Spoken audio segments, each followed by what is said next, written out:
Brett Cooper is shocked about something involving Mark Zuckerberg and free speech, apparently. I think it has something to do with that sickness that went around a few years ago that completely changed how the world works. So the difference between something being a conspiracy and then coming out as truth seems to be just about a few years these days, if my calculations are correct. And this latest admission of truth is just another notch on our conspiratorial belts. The US government, specifically under Biden and Harris's administration, was asking Meta and other social media platforms to Here's something that I've noticed, uh, only I would notice because it involves me. Brett Cooper uses the same audio levels as me, and I love it. I don't have to change anything when I'm editing.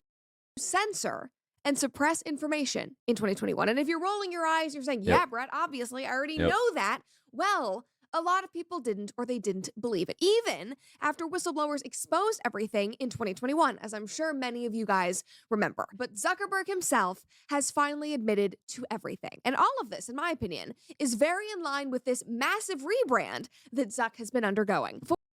Yeah, I've been seeing a lot of this on X. Before we dive into this story, though, make sure that you like this video, subscribe to the comment section channel if you have not already, and of course, hit that notification bell so that you never miss one. Also, like the whole him carrying an alcoholic drink while he's skiing, water skiing, or waterboarding. I don't know what it's called when you're riding the waves of the boat. Yeah, I don't know. That's what he was doing, and it was kind of cool actually with Born in the USA playing, even though that song's not really about being born in the USA. I mean, it kind of is. But it's not a good song about America. One of our uploads. So on Monday, in a letter to Jim Jordan and the House Judiciary Committee, Zuckerberg laid everything out. Charlie Kirk posted about the letter saying, breaking, Mark Zuckerberg in a letter to Chairman Jim Jordan and the House Judiciary Committee writes that he, quote, regrets working with the Biden-Harris administration, which repeatedly pressured Meta's team for months to censor COVID posts, including satire and humor. Quote, I believe that the government pressure was wrong, and I regret that we were not more outspoken about it. Zuckerberg redemption arc? Well, at this point, that is still up for debate, but we'll talk about that. I think that everything's come out, so now he's like, oh, I have to cover my ass. So I have to say, hey, here's all of the things they did. They pressured me into it. Not my fault. I have no blood on my hands. Later. In this letter, Zuckerberg wrote, in 2021, senior officials from the Biden administration, including the White House, repeatedly pressured our teams for months to censor certain COVID-19 content, including humor and satire. I'm sure we all remember that, because I'm sure that many of us were victims of Meta's disinformation campaign. Going Yeah, I was blocked on Facebook so many times. on, he said, and expressed a lot of frustration with our teams when we didn't agree. Not blocked, I mean suspended. Suspended is what I mean. I got suspended for 2 weeks one time over misinformation because I kept posting misinformation and hate speech. It was ridiculous. Ultimately, it was our decision whether or not to take the content down, and we own our own decisions, including COVID-19 related changes we made to our enforcement in the wake of this pressure. I believe the government pressure was wrong, and I regret that we were not more outspoken about it. I also think that we made some choices that, with the benefit of hindsight and new information, we wouldn't make today. Like I said to our teams at the time, I feel strongly that we should not compromise our content standards due to pressure from any administration in either direction, and we are ready to push back if something like this happens again. I mean, guys, what a transformation. If you've been on Facebook, if you have engaged with basically any Meta platforms, you know that they are the worst. You can't post anything even remotely controversial without getting dinged with a misinformation flag. Stop! You violated the law. Because not only is he calling out Biden and our government, but he's saying that they will never do this again. And the other thing that I really admire in this letter is that he's taking accountability. He's saying, yes, they pressured us, but at the end of the day, we did make that choice and I won't do it again. And this is Yeah, except what if they make the choice to do it themselves? That they're not mentioning that part. They're just mentioning the part where the government's not going to pressure them into it. But they'll definitely still do things like this if they think it's the right thing to do. just a far cry from the Facebook that we have come to know. Obviously, this letter has gone mega viral. The news has spread basically across every social media platform. I'm seeing a bunch of my lib friends even comment on it on Instagram. And a lot of people, especially on the right, feel vindicated and feel a lot of relief. One person said, I hope that Zuckerberg has reformed. Look how different X is and how we can get information out there. If Facebook was free speech too, the game would be completely different. I hope that Zuckerberg actually does get on board with Elon Musk and do things like Elon Musk and directly compete with Elon Musk. Right now, they're not really competing. They're trying to, Facebook and all the other companies are trying to band together and destroy them. Well, I don't think Facebook is now, which is cool. But I hope that Facebook goes in the direction of free speech that X has been going in. Another person said, it's late, but this is a rare Zuck dub. But many people do not share this sentiment. For a lot of people, they are not ready to forgive Zuckerberg, understandably, especially while conservatives are. I'm ready to forgive and forget, but not really forget, but I'm not really buying it yet. Not really buying it. It kind of seems like a cover to me. If he can prove that it's not a cover and actually moves into the direction of free speech rather than just like, hey, the government pressured me into doing this suppression stuff, the censorship stuff, then if he doesn't allow open speech on Facebook, then like it's all for nothing.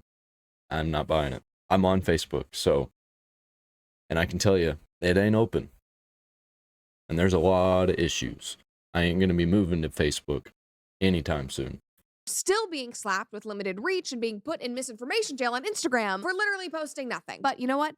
This is a start. Somebody commented and said, zero sympathy or credit at this point. Another person said, it is actually unbelievable that this POS admitted this. Another person said, nope, just like there is no Fauci redemption arc. Another person said, I wish I could believe or trust him, but I can't. And Charlie Kirk replied to this guy and he said, I think that we should root for our American industry leaders to get this stuff right. It's appropriate not to trust and be skeptical given what's happened, but I would be overjoyed to watch Zuckerberg emerge as a free speech champion. And Yeah, me too. That's what I want, but I don't know if that's going to happen, so I'm not on board yet. I fully, completely 100% agree with Charlie here. You do not need to fully trust Zuckerberg. You probably shouldn't fully trust Zuckerberg, but you should be rooting for his integrity and his honesty and his support of free speech, because that is a net good thing for literally everyone, for the sake of our country, if anything else, because this has been going on for years and there has been no accountability. And this is a huge, huge step in the right direction. I mean, No. Well, I mean, yeah, it's a huge step in the right direction, but this is like when you're watching football and he's got the ball and he's about to get a touchdown. You're watching him run to get the touchdown. That's where we're at right now. We're at the moment. We're not at the cheering moment yet. I mean, just look at Secretary Mayorkas lying about this under oath 2 years ago in 2022. Your own quadrennial review, which was just reported in the press, says that disinformation is going to be the new focus at DHS. The Quad Review says that DHS plans to target, I'm quoting now, inaccurate information domestically on a wide array of subjects, including, quoting, the origins of the COVID-19 pandemic, the efficacy of COVID-19 vaccines, racial justice, U.S. withdrawal from Afghanistan, and the nature of U.S. support for Ukraine. Now, I just want to point out that this whole the sickness, the pandemic stuff, that was not the first time that they were in court over some troubles for censorship and free speech, because like the whole Donald Trump thing, that was before all of this came out about the pandemic. Well, we already knew, but before it officially came out that there was a bunch of censorship.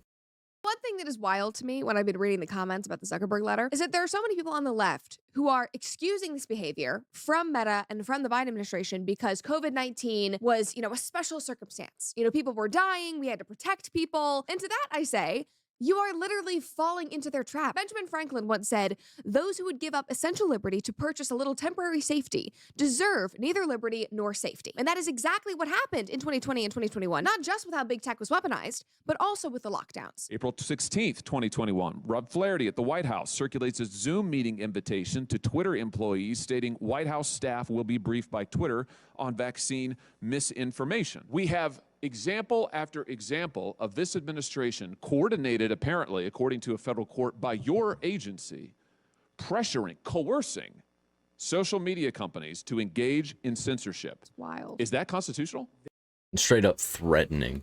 That is unequivocally false. We literally have all of the emails. We have had the whistleblowers, and he sat there with a straight face and said, no, we never did any of that. We didn't coerce them. We didn't pressure them. We didn't do anything. Then what are the Zoom calls? Then what are the emails? Well, because no, that's not what they did. They didn't coerce or pressure. They straight up threatened. I guarantee that's what happened. I haven't read anything, but whenever government comes and says, hey, we think you should do this thing, they're threatening. No matter what they're saying or doing to you, they're threatening. Because if you don't do it, you know what's going to happen. You can't survive. Emails that what is Zuckerberg saying? I mean, guys, it is infuriating. I mean, they force the hands of big tech time and time again, and then they lie to the American people through their teeth. And it is finally being exposed on a broader scale. But I mean, at this point, what's new? We're being lied to by literally everybody. All of these big corporations, all of these big industries, they're lying to us down to the foods that our dogs eat. Because if another vet tells me that a certain huge brand of kibble is the best option it's doing, rough greens and gross can buy huge healthy joints for your dog, offering to beat your door in dog to read today. But it's important to note that this wasn't just about I already got my dog food. I get it from a local place. COVID and medical misinformation, kind of like what you heard Holly talk about, that they also wanted to expand that to Afghanistan and Ukraine and racial justice, and of course, the Hunter Biden laptop story. Because in that same letter, Zuck came out and said that he similarly regrets censoring the Hunter Biden laptop story and literally says, I now know this was not Russian disinformation. In a separate situation, the FBI warned us about a potential Russian disinformation operation about the Biden family and Burisma that led up to the 2020 election. That fall, when we saw a New York Post story reporting on corruption allegations involving then Democratic presidential nominee Joe Biden's family, we sent that story to fact checkers for review and temporarily demoted it while waiting for a reply. It has since been made clear that the reporting was not Russian disinformation. Wow, imagine that. Crazy idea. And that in retrospect, we shouldn't have demoted the story. We have changed our policies and processes to make sure that this does not happen again. For instance, we are no longer temporarily demoting things in the US while waiting for fact checkers. And another important thing to note, Yeah, see, this stuff keeps happening, and it kept happening, and it's going to keep happening. Whatever they don't like is going to get censored. It's just what they do. You might have gotten from this letter is that this wasn't just happening under the Biden-Harris administration. These three-letter agencies were pressuring Meta even under Trump, and in my opinion, probably to keep him out of office, which is obviously not a surprise if you've paid attention to how the FBI and its kind has been weaponized against him. Now, speaking of another person that the three-letter agencies hate, RFK Jr. recently went on Tucker, and they spent a bulk of the interview talking about censorship, specifically Meta, and how that has been such a crux. Yeah, I was going to watch that. I was going to react to it. But man, it's so hard for me to get past RFK's voice. In RFK's campaign. And what we learned is that Facebook and these other social media companies were being pressured, if not forced, which is really what was happening, to comply with these demands and change the rules for the US government, or they would be stripped from the protective measures of their company's liability. And all of this is legal, and it's part of Section 230 of the Communications Act. Just listen. Those agencies and other agencies, including the health agencies like CDC, were given access to go into the social media sites and change posts and slow walk things and shadow ban posts. That it was part of that effort. They removed my Instagram account. I had almost 1 million followers. They say it was for misinformation, but they could not point to a single post that I ever made that was factually erroneous. It's insane. It is certifiably insane and so corrupt. In the email chain, you can see Facebook pushing back at the White House and saying, wait a minute, he's not, this isn't misinformation. This is not factually erroneous. What they're saying is actually true. And they had to invent a new word, which is called malinformation, which is information that is factually true, but nevertheless inconvenient for the government. And that became disinformation, misinformation, and malinformation. It is so dangerous. We just saw Tim Walz go on TV and say that he doesn't really care about free speech. So this shouldn't be. Yeah, everything that they censored, from me at least, ended up being true. And all of the stuff that they were pushing ended up being not true. And that's why we have to have free speech. Even if most of it's wrong, at least we have the right information and people can make the choices to get to the right information and work their way through all the bullshit. Surprising to literally anyone, but considering who is now running on the Democratic ticket, I think we know that this can get a lot worse. And just hearing this from RFK, it is wild. Like, they completely decimated his campaign. It is incredible that he garnered the support that he did and got all those millions and millions of signatures while being deplatformed and blocked from basically every media outlet except Fox. Now, even though Zuckerberg and Meta did have a choice, as we saw there, and obviously they were sort of pushing back on some things, it wasn't an easy or simple one. The easiest thing to do. Just think when they have nothing left to lose. When we push them into a corner and they can't gain any more power, they're gonna push even harder, even harder. They're not gonna be quiet about it either. They're gonna be upfront about it. They've been pretty upfront about it, but it's gonna get a lot more obvious and a lot worse. Was to comply, which is what they did for literally years. And this letter is not the first time that he's spoken about it. On an appearance with Joe Rogan, he said this about the laptop story. So we took a different path than Twitter. I mean, basically the background here. I like this video a lot. She's going over all of the times that they've censored free speech. Is the FBI, I think, basically came to us, some folks on our team, and was like, hey, just so you know, like, you should be on high alert. We thought that there was a lot of Russian propaganda in the 2016 election. We have it on notice that basically there's about to be some kind of dump of that's similar to that. So just be vigilant. If something is reported to us as potentially misinformation, important misinformation, we also have this third-party fact-checking program because we don't want to be deciding what's true and false. The distribution on Facebook was decreased, but people... How about you let people use their own fact-checking software? Like, just have a tool that lets you use, like, I don't know, embed your own fact-checker. I don't know, there might be some security issues around that. I don't know. Or maybe something, let people just copy the link of the post into a fact-checking website. I think you can already do that. I get most of my information from like 10 different sources and they all get fact-checked. So I'm fine on the fact-checking. I don't really got to fact-check myself most of the time. But when I'm talking about an important information or something I don't know about, then I'm going to fact-check. Not to say that I'm not wrong. A lot of times. Most of the times I would say I probably am wrong. Because everybody's lying to us. Even the fact checkers. We're still allowed to share it. So you could still share it. You could still consume it. So when you say the distribution is decreased, it got shared. How does that work? It basically, the ranking in newsfeed was a little bit less. We've experienced that. If you know anything about what Daily Wire has been fighting behind the scenes and also not behind the scenes, where they just, shut off all of your distribution, suddenly you're getting absolutely no views. There's nothing you can do. They're telling you that they're doing that, and they can't really explain why, but they're doing it because it's safe and it's the right thing to do. A lot of people are still able to share it. We got a lot of complaints that was the case. Obviously this is a hyper-political issue, so depending on what side of the political spectrum, you either think we didn't censor it enough or censored it way too much. Now, even in that interview, which was a while ago, I feel like there was like a tinge of truth coming out through Zuckerberg where he was like, well, they said that it was disinformation and he was definitely treading lightly. But as Charlie Kirk said in his original tweet, it all seems like this is part of a big arc for Zuckerberg because what he's saying now, what he's doing now, his boldness, is not that guy that we just saw on Rogan. That is a completely different man, especially because at the end of this letter to Jim Jordan, he basically said that he would not be getting involved in the upcoming 2024 election because he didn't want to play the same meddling role that he played in 2020. Yeah, I think he started to notice that it gets really slippery when you start involving yourself with the government, especially if you don't want to be part of the government. It gets really slippery. It gets really, really slimy, really grimy. People lying to you left and right. And people were already lying to him, but imagine people with power, like actual real world power that can cause wars.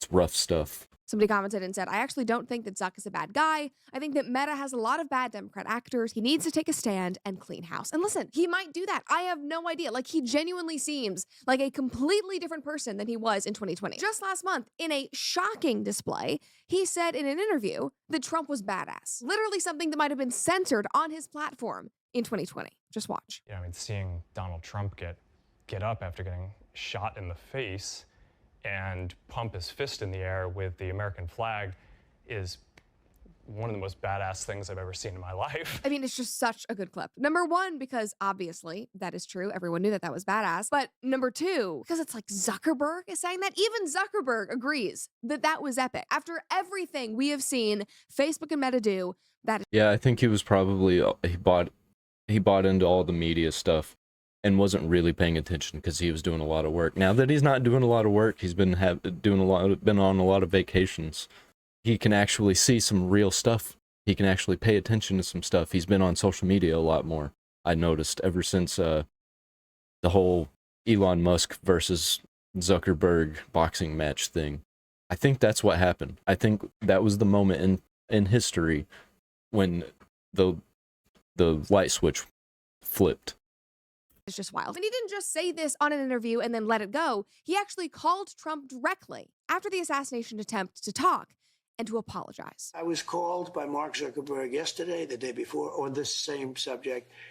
And he actually apologized. He said they made a mistake, et cetera, and they're correcting the mistake. I mean, genuinely, this is an insane transformation because Zuckerberg was one of the people that was leading the charge against Trump for the last 8 years. Like, he went from this AI-looking, robotish nerd bending a knee to the whims of his peers and to the liberal government, whining and complaining about Trump, to a man who seems like he's starting to push back against groupthink and is starting to really lead. He's also gained some weight, he's gained muscle, he's gotten tan, he started working out, he started raising organic cattle in Hawaii. He's wearing chains, of all things, which is... He's becoming human. He's learning. I don't know if that's good or bad, because either he is changing or he's realized that this is how he can really take over. Just the most shocking part of all of this. And then in probably the best example, his 4th of July posts went from this, which obviously we've all made fun of, to this, which is so much more iconic. And I would say that all of that is connected. He is happier, he's healthier, he's found a brotherhood through UFC and martial arts, he's getting bolder, all of that. Yeah, the UFC is also probably what did it. There's a lot of Trumpism there. Has to be connected. And so for his personal sake and his family's sake and his happiness and well-being, and for the sake of our country, I hope that this all continues. Well, guys, I hope you liked this episode. Make sure that you like this video, subscribe to this channel if you have not already, and if you want even more content, you can follow me. Yeah, do what she said, except for me. Do we trust Zuckerberg? I wouldn't say so yet, but hey, man, maybe soon we'll see. We'll see. He's becoming human. Don't know if that's good or bad. Could just be pretending.